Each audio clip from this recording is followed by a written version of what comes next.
Bonsoir à tous, très heureux de vous retrouver sur ce plateau. Soyez les bienvenus aux Échos du Vatican.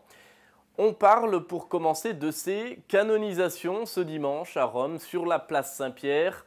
7 bienheureux sont désormais inscrits au catalogue des saints, élevés à la gloire des autels. Le Saint-Père les a canonisés lors d'une messe solennelle. Parmi les nouveaux saints, il y a notamment 2 martyrs. Un enfant mexicain assassiné parce qu'il était fidèle à sa foi catholique lors de la guerre civile des Cristeros. L'autre est un religieux martyr de la Révolution française. Les saints, a expliqué le pape dans son homélie, sont des hommes et des femmes qui entrent jusqu'au fond dans le mystère de la prière. On écoute un résumé avec les images de la télévision du Vatican. L'Église en fête pour les 7 nouveaux saints proclamés par le pape François. Parmi eux, 2 martyrs, le jeune José Sanchez del Rio, tué sans avoir renié sa foi durant la révolution anticatholique à Mexico, et Salomon Leclerc, mort durant la Révolution française. 2 sont des prêtres italiens, Ludovico Pavoni et Alfonso Maria Fusco, une mystique, la française Élisabeth de la Sainte Trinité, l'évêque espagnol de Palencia Manuel González Garcia et enfin José Gabriel del Rosario Brochero, prêtre diocésain argentin cher au pape. Durant la célébration Place Saint-Pierre, le pape a rappelé que les nouveaux saints ont atteint leur but grâce à la prière qui a marqué leur vie. Se souvenant de Moïse qui soutenait ses mains levées jusqu'à la victoire finale, il a expliqué que ces figures ont combattu la bonne bataille de la foi et de l'amour avec la prière. Mais cela exige une prière constante. Rester ferme dans la prière veut dire être ferme dans la foi et dans l'Église. La fatigue est inévitable, parfois nous n'en pouvons plus, mais avec le soutien des frères, notre prière peut aller de l'avant. Et c'est le mystère de la prière. Parce que c'est lutter et non se réfugier dans un monde idéal. Ce n'est pas s'évader dans une fausse quiétude égoïste.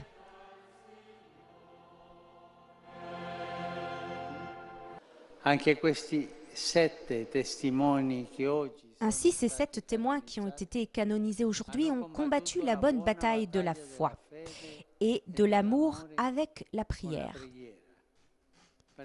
C'est pourquoi ils sont restés fermes dans la foi, avec le cœur généreux et fidèle. Que par leur exemple et leur intercession, Dieu nous accorde à nous aussi d'être des hommes et des femmes de prière.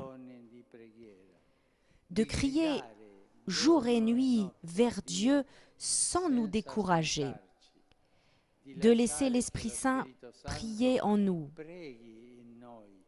et de prier en nous soutenant les uns les autres pour rester les mains levées jusqu'à ce que vainque la divine miséricorde.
Et puisqu'on parle de canonisation, arrêtons-nous un instant sur ces hommes et sur ces femmes qui deviennent saints.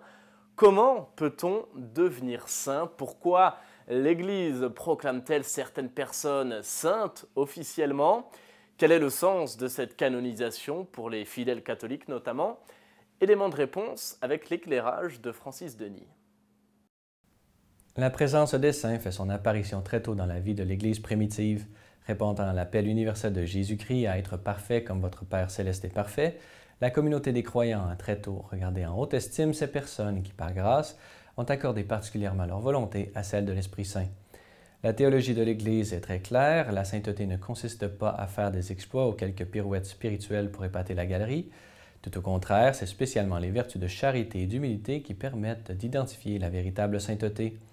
Tous les hommes sont pécheurs et chacun a besoin d'être sauvé. Cette œuvre de salut ayant été opérée parfaitement par le sacrifice de Jésus sur la croix, chaque personne est invitée par le baptême et par sa propre coopération à s'y associer. Ce processus qui dure jusqu'à la mort se nomme sanctification et c'est la réussite de cette dernière qui est corroborée par l'Église lors d'une canonisation. La sainteté étant la condition sine qua non pour entrer au ciel, n'y sont pas que ceux qui furent reconnus officiellement par l'Église. En effet, le paradis serait bien petit si c'était le cas. Au contraire, la majorité des saints et saintes du ciel sont des gens ordinaires comme vous et moi, des personnes qui, par la grâce de Dieu, ont persévéré sur ce chemin ardu de la vie chrétienne jusqu'à la fin. Pourquoi donc mettre à l'avant-plan certaines personnes et pas d'autres? Ce n'est certainement pas pour faire du favoritisme, au contraire, c'est pour mettre de l'avant la communion spirituelle intense des membres du peuple de Dieu. En effet, puisque les saints du ciel sont déjà en pleine communion avec Dieu, ils sont en mesure de nous partager les biens spirituels dont ils font déjà l'expérience. Cette relation n'étant pas en sens unique, nous pouvons également leur demander d'intercéder auprès de Dieu en notre faveur, d'où l'invocation des saints fréquemment présente dans la vie liturgique de l'Église. À l'image de Marie, reine de tous les saints, les canonisations auxquelles nous assistons sont pour l'Église un moyen privilégié de manifester à la fois l'accessibilité de la sainteté pour tout homme et pour toute femme en nous donnant des exemples, mais surtout pour que l'Église entière, faisant mémoire de leur vie, soit consolidée davantage dans l'unité de l'Esprit Saint et dans l'exercice de la charité fraternelle. Et à l'issue de cette messe de canonisation, place Saint-Pierre, le pape a récité la traditionnelle prière de l'Angélus. Devant près de 80 000 fidèles, le Saint-Père en a profité pour lancer un appel pour lutter ensemble contre la pauvreté. Un appel à l'occasion justement de la Journée mondiale contre la pauvreté, célébrée ce lundi. On écoute un résumé de son allocution. Un appel pour mettre fin à la pauvreté et une invitation à regarder les 7 nouveaux saints, témoins lumineux en mesure de soutenir les efforts de tout le monde dans le milieu du travail et dans le service pour le bien de l'Église et de la communauté civile. C'est ainsi que le pape a conclu la cérémonie de l'Angélus, saluant les délégations officielles présentes à la messe de canonisation. Unissons nos forces morales et économiques pour lutter ensemble contre la pauvreté qui dégrade, offense et tue tant de frères et sœurs en mettant en œuvre des politiques sérieuses pour les familles et pour le travail. Ce week-end également, le pape a reçu des associations de personnes âgées au Vatican. C'était à l'occasion de la fête des grands-parents. Le Saint-Père, lors de cette rencontre, a redit toute son affection ainsi que la reconnaissance et l'estime de l'Église envers les personnes âgées. Elle représente, a dit le pape, les racines et la mémoire d'un peuple. Voici un résumé de son discours. Le souverain pontife rencontrait ce samedi des associations de personnes âgées dans la salle Paul VI du Vatican. À l'occasion de la fête des grands-parents, dans son discours, le pape a rappelé qu'ils sont des éléments essentiels de la communauté chrétienne comme de la société et qu'ils incarnent les racines et la mémoire d'un peuple. Le Saint-Père appelle ainsi la société à les aider à exprimer au mieux leurs capacités pour faciliter leur participation active et surtout à respecter et valoriser leur dignité de personne. Cela, dit-il, nécessite de lutter contre la culture nocive du déchet qui marginalise les personnes âgées en les qualifiant d'improductifs. Le pape redit son souhait d'une société toujours plus accueillante et inclusive. Il remercie aussi les structures qui accompagnent au quotidien les personnes âgées et les appelle à être des lieux d'humanité et d'attention pleine d'amour où les personnes les plus fragiles ne sont pas oubliées ou délaissées. Car les personnes âgées, poursuit encore le pape, témoignent qu'il ne faut pas perdre la foi en Dieu et en un avenir meilleur, même dans les épreuves les plus difficiles. Ils sont comme des arbres qui continuent de porter du fruit. Malgré le poids des années, ils peuvent donner leur contribution originale pour une société riche de valeurs et pour l'affirmation de la culture de la vie.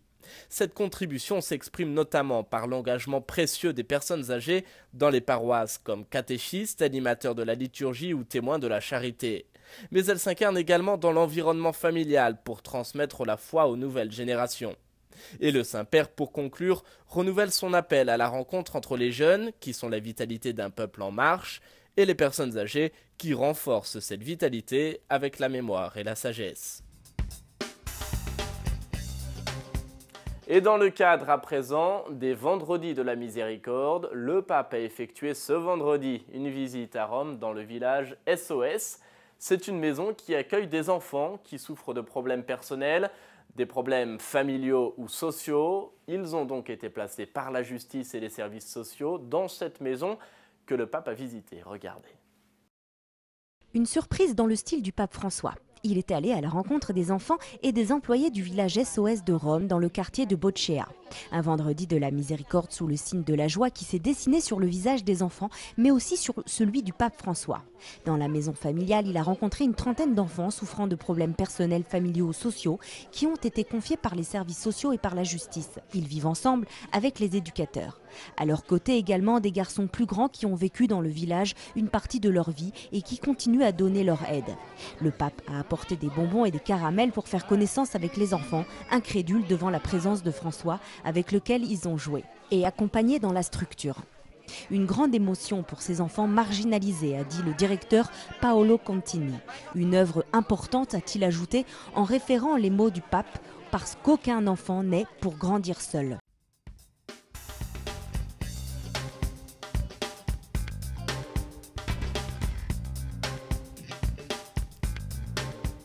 Pour vivre heureux, il est nécessaire de laisser tomber la rancune, la colère, la violence et la vengeance.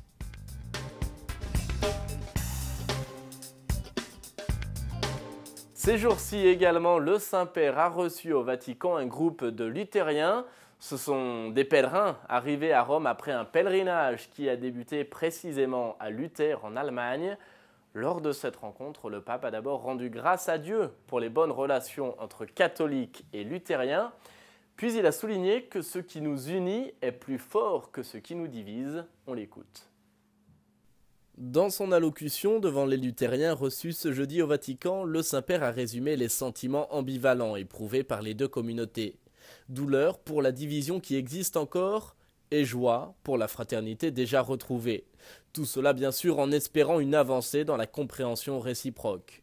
Lors de cette rencontre, le pape a notamment évoqué son prochain voyage en Suède et la commémoration, aux côtés de la Fédération luthérienne, des 500 ans de la réforme de Luther. Bien plus que la simple évocation du passé, ce rendez-vous sera l'occasion, dit le pape, de tourner nos regards vers le futur pour donner un témoignage chrétien commun au monde d'aujourd'hui qui a soif de Dieu et de sa miséricorde. Ce témoignage, a précisé le Saint-Père, est celui de rendre visible la miséricorde de Dieu envers nous à travers le service aux plus pauvres, aux malades et à ceux qui ont abandonné leur terre pour trouver ailleurs un avenir meilleur. C'est dans ces actes notamment que catholiques et luthériens verront qu'ils sont déjà unis. Si les théologiens avancent dans le champ doctrinal, c'est aux jeunes en revanche de s'engager pour trouver des moyens et des occasions de se retrouver, de se connaître mieux, de prier ensemble et d'aider tous ceux qui en ont besoin, conclut le Saint-Père. Et une rencontre encore avec, cette fois-ci, le président de la Slovénie. Le pape a reçu ce lundi Borut Pahor. Les deux hommes ont évoqué notamment les rapports entre le Saint-Siège et la Slovénie, ainsi que les relations entre le pays et l'Église locale. On regarde un résumé de cette rencontre. Lors de leur rencontre ce lundi, le Saint-Père et le président slovène ont évoqué les relations positives entre le Saint-Siège et la Slovénie, dans la perspective notamment du 25e anniversaire de l'établissement des relations bilatérales au lendemain de l'indépendance du pays. Le pape et Borut Pahor ont aussi salué les bonnes relations qui existent également entre l'Église catholique locale et l'État, puis ils ont souligné l'importance du dialogue en vue d'une collaboration pour le bien de la société slovène, en particulier des jeunes générations. Les questions internationales et notamment le contexte régional des Balkans et les défis que l'Europe doit affronter ont également été abordés. Le président Borut Pahor s'est entretenu ensuite avec le cardinal Pietro Parolin, secrétaire d'État du Saint-Siège, et avec monseigneur Paul Richard Gallagher, le secrétaire pour les rapports avec les États. Dans l'actualité aussi, l'élection du nouveau supérieur général des Jésuites. C'était à Rome ce vendredi et c'est le père Arturo Sosa qui prend la tête de la compagnie. Le père Arturo est vénézuélien, il a 68 ans et il succède ainsi au père Adolfo Nicolas. Comment donc ce nouveau supérieur général a-t-il accueilli cette nouvelle charge?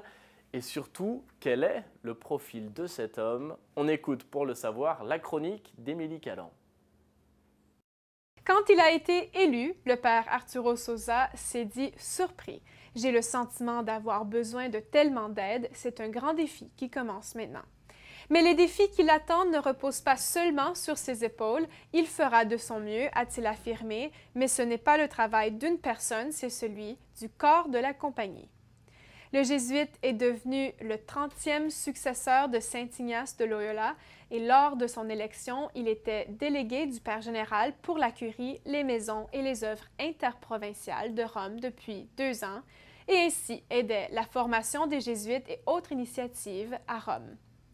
Le père Arturo Sosa est entré chez les jésuites en 1966 et a été ordonné prêtre 11 ans plus tard. Il parle espagnol, italien, anglais et comprend le français.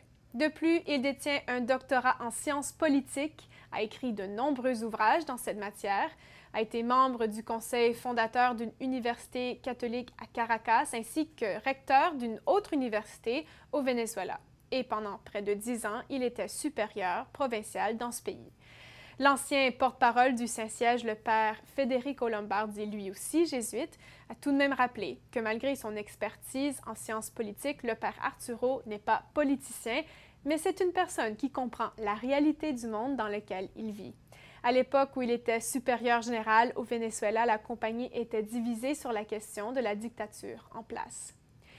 Il a aussi expliqué que l'élection du père Arturo montre une ouverture de l'Église pour des postes de grande responsabilité envers les continents latino-américains. En effet, le père vénézuélien devient le premier supérieur général des Jésuites originaire de l'Amérique latine.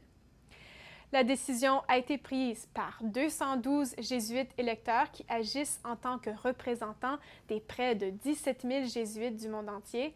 Ils étaient réunis en congrégation générale à Rome pendant 1 semaine et la bonne nouvelle est arrivée aux oreilles du pape François avant même que ne soit rendu public le nom du nouveau supérieur général.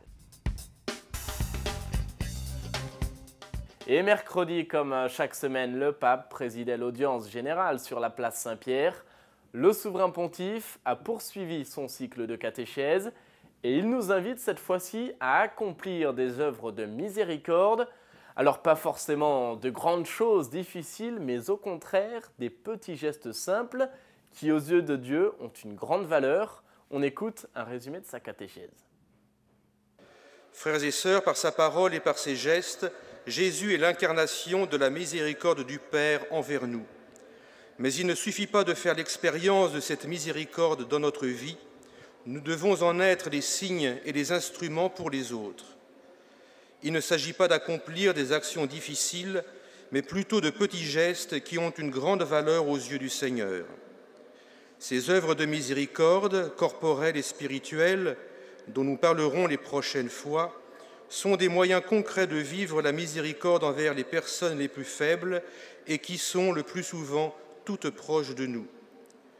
Au cours des siècles, ces œuvres ont été mises en pratique par beaucoup de personnes simples qui ont donné un authentique témoignage de leur foi.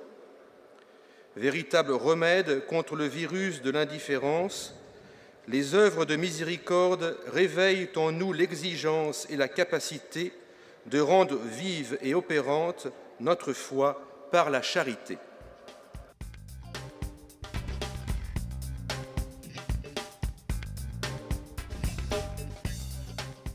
Dans les épreuves les plus difficiles, les personnes âgées qui ont la foi sont comme des arbres qui continuent de porter des fruits.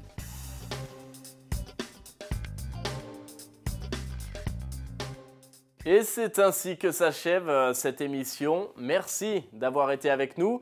Je vous souhaite à tous une excellente fin de soirée et je vous dis à la semaine prochaine pour de nouveaux échos du Vatican.